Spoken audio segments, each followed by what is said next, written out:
Howdy.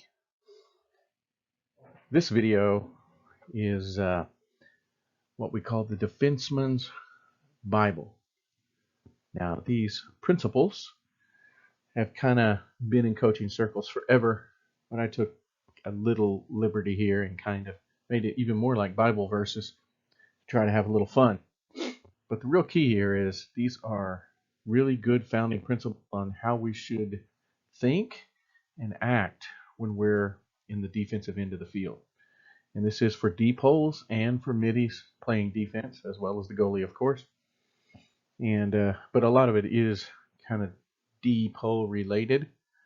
Hopefully you guys will be able to tell the difference here. Okay. I mean, this is just a bunch of text, so none of my goofy fancy animation or anything. So hang in here with me.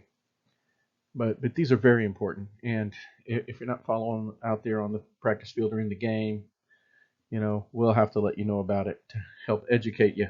So it'll really be great if you can kind of go over these and at least have the concept of them in your head a little bit. Number one, all defensive players shall communicate. I should have said shout, be like the Bible. I'll communicate. Talk on defense is vital. Everyone must communicate. It's amazing what a difference talk can make all over the field. Okay, when we're playing defense, we have to talk. We can't assume someone has a player.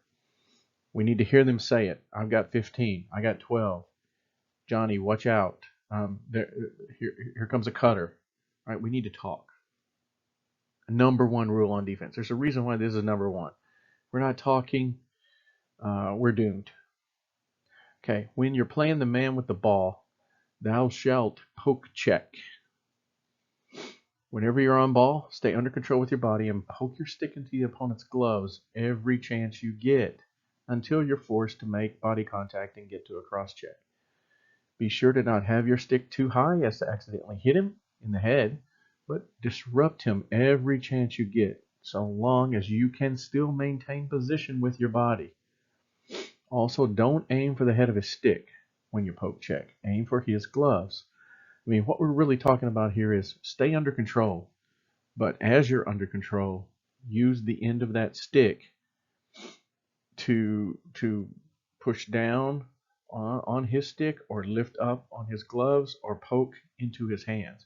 Of course, this is specifically the poke check because it's a little more, you're able to stay more in control when you're poke checking. So number one, poke check. Number two, if you're in control, you can lift or check down. And number three, if he starts closing the distance, you've got to get to a cross check. You got to get your hands within your body distance and make contact with him. And then once you've made contact, you can spread your hands apart a little bit and use that stick for leverage. But key number one is the poke check. All right, number three, thou shalt not depend solely on your stick when playing defense. It's not just you guys, man, but it seems like at High Point, that's all we do is we go toward a guy, he gets by, and then we throw our stick at him. I mean, not literally, but I mean, it's terrible to watch. So your body plays defense first, then your stick. Please get that in your head. Always move your feet and maintain good defensive posture. That means your feet are shoulder width apart with one foot a little bit closer to the opponent than the other. Got one foot forward, one foot back, just a little bit, so you can react. With your back straight, don't be hunching over, your head up and not leaning too far forward. Okay, don't overcommit because he'll go by you. Then we want to be in good position relative to whoever we're covering. But really, footwork is key. You use your feet to put your body in position here. Number four, thou shalt not lunge. Very similar to number three here. Maintain your balance and be ready to drop back, slide left or right. If you overplay your man, he'll be by you in a heartbeat, and the other team will have the numbers advantage. So keep your quick feet always and be ready for anything by focusing on your opponent's belly button and not his head or stick. Okay? Don't lunge at him. Number five, when thou must slide, yell fire and go, doth not hesitate. That's when, if you're the hot man on defense, in other words, you're the guy who knows that you're going to have to slide and help. Okay? When your offense player gets past your teammate, don't hesitate once you decide to provide help. Okay, either you go on your own or the second slide will tell you to go in our defense. Either way, when that moment happens, you've got to commit and go. If you say fire, you have got to go get on that guy. You can't say fire and then take a jab step and come back. We've got to count on you that you're going to do it. And again, in our defense, I think in my earlier videos, I have the goalie also calling, fire.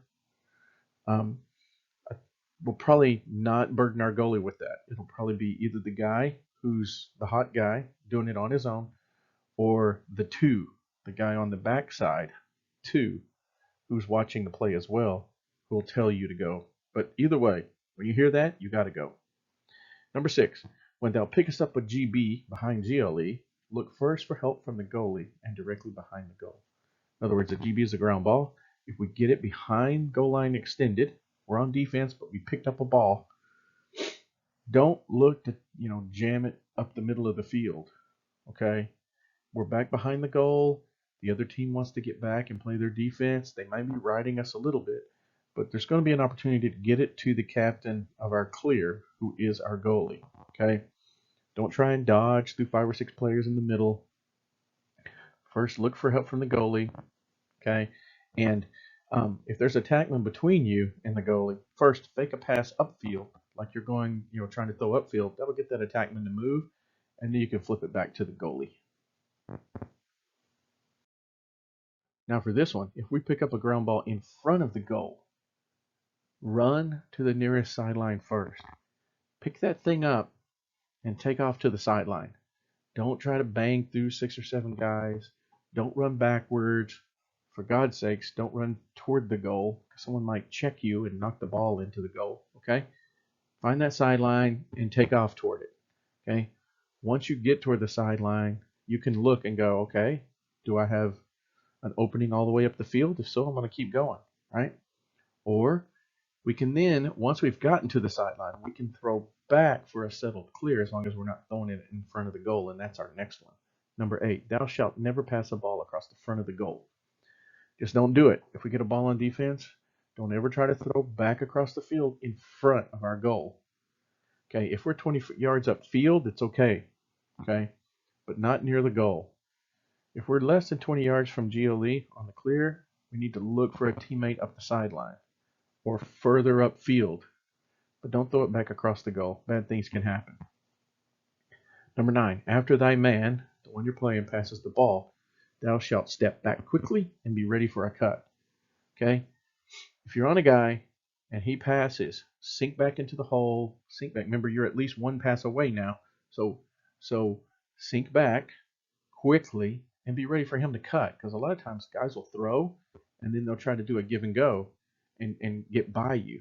And if they get behind you on that and the other guy's a really good passer, we're in trouble. Okay? Don't ever turn your back on the ball. Make sure you see the man and see the ball. The old ball you man concept. And don't ball watch. Okay?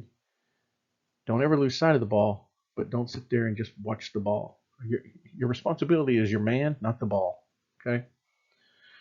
10. If the ball is out front and thou man is behind the goal, thou shalt position thyself on the front edge of the goal crease on the side of the field that thy man is on. What this is saying is, if we've got the ball is up top, but your guy is at X, for example, you don't need to go behind the goal to guard him. Okay, you're at least 2 passes away. Even if the ball's kind of on the wing, you can still stay in front of the goal on the goal crease, but on the same side that guy's on. And if he's right in the middle, you pick, you decide. Okay, really, the best way to do it is if he's in the middle, then you're going to be on the side which helps you disrupt the skip pass better. Okay, this is making sure we have a shorter distance to slide in case we need to fire, and maybe you're a 2 and you have to cover, right? Or, when the ball's out front, it's just a waste of resources if you're back there. Now, when the ball is behind the goal and your man is behind the goal, you'll need to cover him by using the adjacent passing rule, which is be close enough to get there when the pass gets there if you're 1 pass away. So you're going to have to be able to get there on the pass if he's 1 pass away. 11. If you ever switch off a pick, thou mustest stay with the new man until thy team gets the ball, or until you have a very good opportunity to switch back. Don't be switching Just because you can switch, only switch in the last, when you have to. But if you do, stay with your man. Stay with your man. Now, I'm talking while they still have the ball, right? Once we get a disruption or whatever, and you can resettle, that's fine. We're going to have situations where we'd like our better defenders on their better players. So we'd like to not switch as much as possible. Okay? Only switch if you need to. Number 12, never let an offensive player clamp thy stick. If you're covering someone in front of the goal, usually you're the crease guy, make sure to free your stick up constantly. Your attackman or midi is taught to tie your stick up so that you can't block a shot or you can't slide quickly. Okay, so just make sure if he's banging down on your stick, get that thing out of there. Okay, always make sure. You want to be playing defense in this critical area of the field. Okay, yeah, I know there's a lot of these, but we're almost done. 13. Once the other team has cleared the ball, all 7 defenders shall drop fast, keeping thine sticks up, legs moving, and mouths working. Be alert. So when the other team has the ball and they're coming our way, and we're on defense, crossing the midline, they cross in the midline. Ideally, everybody on defense needs to get into the hole or paint as fast as possible. That's job number 1. We need to set up an initial zone defense until all our guys can get there, and then we'll call out our man and play man defense. To do this, we got to talk and make sure that the other team doesn't take advantage of us while we're setting up.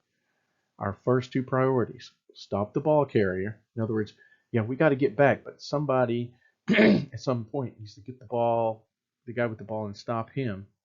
And then we got to make sure the crease and the paint is defended. Okay. Getting back on defense is super important. If our middies get tired, that becomes a problem, and we'll swap them out. But the deep holes, y'all got to get back there, form your triangle, and start playing a short little zone defense in case of a fast break. And I've got another video on this number 13 specifically that we can watch. Okay, 14. On clears, thou shalt make all passes sharp, away from thine rider, the man who's trying to stop you, and to the open man. Clears means we're on defense, we get the ball, and we've got to get the ball to our offense. That's called clearing. Guys, we need sharp passes on those. Lobs are just asking for trouble. Okay, crisp, sharp. We'd rather have a sharp pass go out of bounds, okay, than a lob get intercepted and all of a sudden they got a fast break. Okay, it's very important. All right, and we need to find the open man. We got 7 guys, they have 6. So somebody's always open. We got to keep our heads up and talk and communicate. 15. Also on clears, run the ball out, i.e. over the midline, if thou can. Thou should never hesitate at the midline. What this means is sometimes guys, especially poles, will take off. They've got the ball, they're in the open, but they're afraid of causing an offside, so they'll kind of stop at the midline. Don't. It's not your responsibility. You got the ball and you can get across the midline, go. If one of our middies wasn't smart enough to get back, that's on them and us as coaches. So if you're a pole and you got the ball and you think you can carry over the midline, do it. And don't worry about the offsides. If the team's offside, it's not your fault. More on clears. Whilst passing to a man cutting toward you, thou shalt throw at his head and not try to lead him. Okay. If your teammate, so you got the ball, he's coming, maybe your teammate's coming back toward you on a clear because he sees you're about to get in trouble. Throw it at his head. Okay. Don't try to lead him. Okay. Normally he should be coming straight at you and you throw it right at his head. And when you're in doubt, throw higher than lower. Okay. If you throw low, there's a chance that it'll hit the ground and cause problems. Okay. At least if it's higher, he has a better chance of getting it. Okay. We just don't want those guys trailing our guys to have to slow up on a ball left or right, and then those other guys check us. 17. When there's a loose ball in the crease area, thou shalt check your opponent's stick up and box him out so thine teammate can pick up the ball. Hey, the crease area is very frenetic. There's a lot of action in there. If that ball drops in there, there's a lot of guys in there. Find your man and check up on his stick so that and box him out so he can't get the ball, and then maybe one of our guys can. 18. Thine goalie has 3 duties. 1, to stop the ball. 2, to call out ball location at all times. And 3, to be the quarterback of every clear. That's our goalie's responsibilities. Okay, we want him stopping the ball. And we also always want him to tell us where the ball is, right? Back left, back right at X, top center, top right, right, left. That's important to us as defenders, so we can kind of know and find the ball. 19, the entire team must have confidence in themselves and their goalie. Obviously, guys, confidence on defense is almost as important as communication. Confidence comes first from knowing where to be. So if you know where you're supposed to be and where your help is coming from, man, I've got a couple of errors here. Hopefully you guys can get past that in case you get beat. Okay? So you can have confidence by first knowing what's my responsibilities, where do I need to be, and who's going to help me if someone beats me. That's confidence. But to get there, you got to have communication. Okay? And so always that's key in any defense.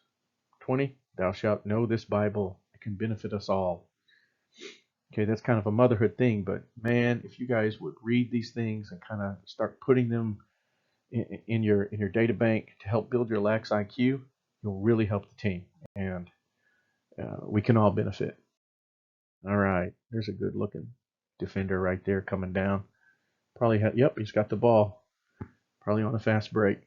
All his buddies are like really calm back there. I guess they expect he's going to take care of business.